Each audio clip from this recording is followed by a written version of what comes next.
Bismillahirrahmanirrahim. Assalamualaikum warahmatullahi wabarakatuh. Alhamdulillahirabbil alamin.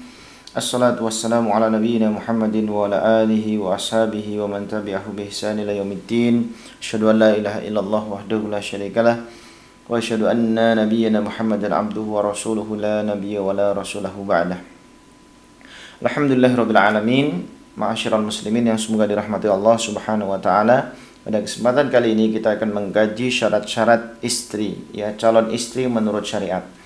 Bagaimana Islam memandang dan menyiapkan calon istri yang baik.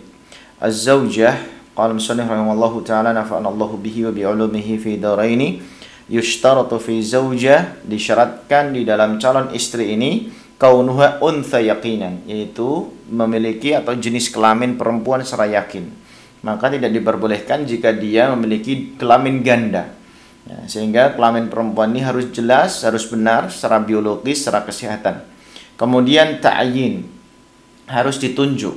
Ya, sebagaimana yang tadi yang pertemuan sebelumnya kami sampaikan bahwa harus jelas calon istri yang mana, namanya siapa, kemudian sosoknya yang mana. Wa an la takuna muhrimatan bihajjin aw umratin, sama, ya, tidak diperbolehkan bagi calon istri, ya, ini adalah seorang perempuan yang sedang melaksanakan perjalanan haji maupun perjalanan umrah. Wa qaunuha khaliyatan minan nikah. Nah, ini penting, ma'asyiral muslimin, tidak boleh calon istri adalah seorang perempuan yang masih memiliki akad nikah dengan laki-laki yang lain.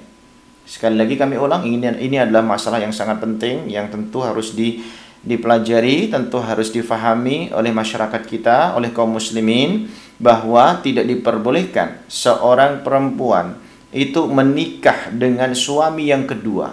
Artinya dia memiliki akad nikah dengan suami yang lain yang belum jelas statusnya, yang belum terputus statusnya. Ini adalah tidak diperbolehkan menurut syariat dan pernikahannya tidak sah. Begitu juga dengan Indonesia, negara kita tercinta ini, di dalam aturan Kementerian Agama juga tidak diperbolehkan poliandri. Nah, ini bermasalah. Ini secara hukum bermasalah, secara status sosial juga bermasalah di masyarakat kita. Maka tentu hal ini sangat penting untuk kita jadikan sebagai pembelajaran dari permasalahan-permasalahan ini. Maka hendaknya bagi seorang suami ketika memang ingin menceraikan istrinya, ingin menyelesaikan keluarganya, hendaklah diurus dengan cara yang baik, diselesaikan dengan cara yang ma'ruf. Ya, karena itu perintah Allah dalam Al-Qur'anul Karim, perintah syariat, perintah agama, perintahnya para ulama, perintah negara. Bagaimana hak-hak perempuan ini sebagai seorang istri harus dimuliakan. Meskipun sudah tercerai, meskipun sudah bercerai, tentu harus memiliki akhlak dan adab yang baik. Meskipun sebelumnya memiliki masalah yang besar, tapi selesaikan masalah ini dengan cara yang baik, sebagaimana memulai keluarga ini dengan cara yang baik. Nah, berikutnya adalah wa min iddah, dan harus bersih seorang perempuan ini dari masa iddah. Artinya, ketika seorang perempuan yang sedang menjalani masa iddah, berarti di sana iddah bisa terjadi beberapa hal. Iddah kematian, berarti dia telah ditinggal mati oleh suaminya.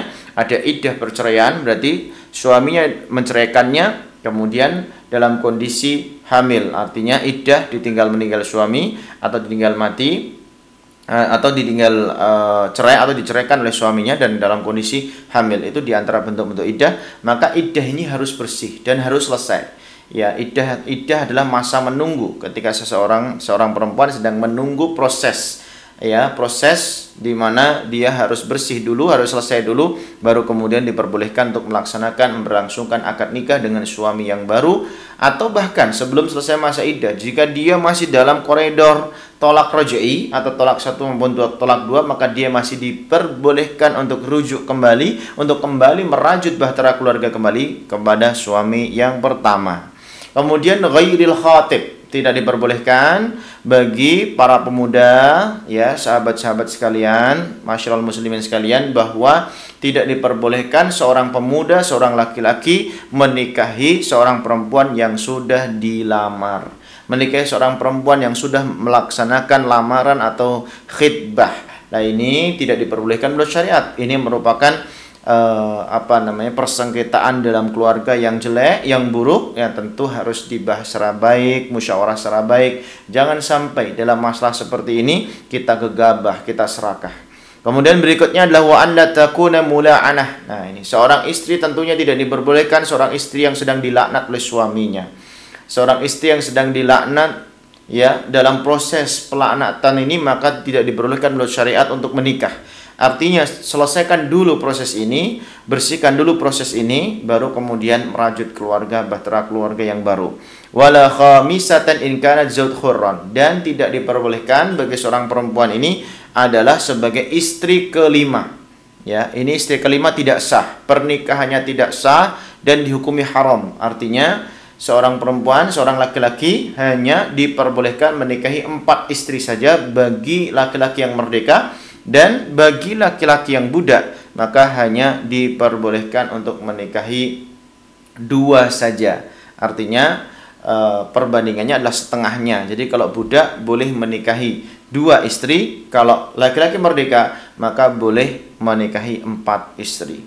Falaw iddi'atil mar'a anna khaliyatan minan nikah. Nah, kemudian ini jika ada seorang perempuan yang dia telah diceraikan oleh istrinya, ya, atau dia telah meninggal oleh suaminya, seorang perempuan yang telah diceraikan oleh suaminya, atau seorang perempuan yang telah meninggal oleh suaminya, jika seorang perempuan tersebut idda'atil mar'ah anna khaliyah. Jadi perempuan tersebut memberikan pernyataan, memberikan pengakuan, memberikan persaksian bahwa annaha khaliyatan minan nikah, sesungguhnya aku, perempuan itu mengatakan seperti itu, telah bersih dari akad nikah. Saya tidak memiliki akad nikah dengan suami manapun. Kemudian khaliyatan minal iddah, aku telah selesai dari perceraian dan aku sudah selesai dari masa iddah.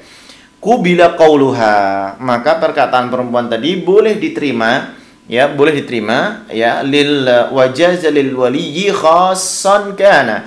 Maka dari perkataan perempuan tadi untuk wali khusus yang dimaksud di sini adalah keluarga, sebagaimana yang kita jelaskan kemarin, yaitu bisa saja adalah asal berarti pokok keluarga, kemudian atau fara cabang keluarga, atau kerabat, saudara, sanak dan seterusnya. Ya, kana au aman di sini wali umum adalah hakim atau diwakilkan kepada yang lain, i'timadu qauliha, yaitu mengambil kepercayaan pada perkataan tadi. I'timad itu menyandarkan atau percaya dari perkataan si perempuan tadi bahwa aku telah bersih dari akad nikah dan aku telah selesai dari masa iddah, maka boleh diterima. Berbeda halnya jika perempuan tersebut mengatakan malau qalat, sehingga jika dia mengatakan kuntu zaujata fulanin wa tallaqani, aku sesungguhnya sebelum ini adalah suaminya si fulan, ya, wa tallaqani, dan kemudian suami itu telah menceraikanku, au mata anni, atau suamiku telah meninggal, artinya telah meninggalkanku, dia meninggal dunia.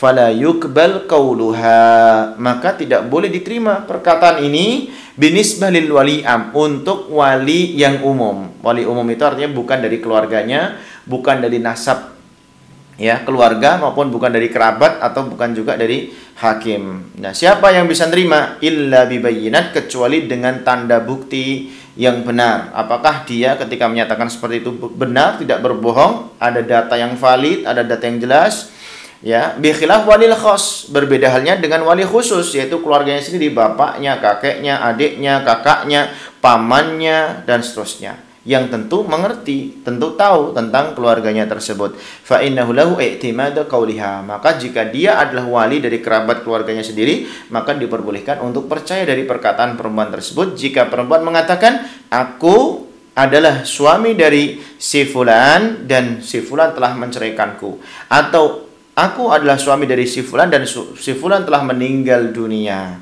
Nah, ini ma'asyiral muslimin, tapi sekarang di negara kita tercinta sudah ada Kementerian Agama, dalam arti kantor urusan agama KUA, ya, di dalamnya sudah ada data, input data yang jelas. Jadi status kita baik sebagai suami maupun istri di sana sudah jelas. Dalam buku pernikahan sudah jelas. Dalam status-status sosial kita sudah jelas.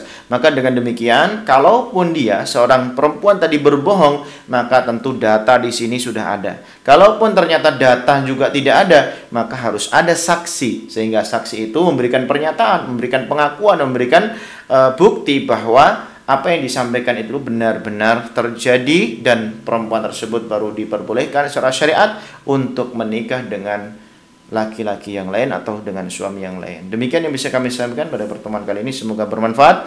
Mudah-mudahan keluarga yang dirajut keluarga yang sakinah, mawaddah warahmah, dan benar-benar kajian kita pilar-pilar keluarga sakinah bisa tergapai di Indonesia tercinta ini. Wa qulu qouli hadza astaghfiru innahu huwal ghafurur rahim. Assalamualaikum warahmatullahi wabarakatuh.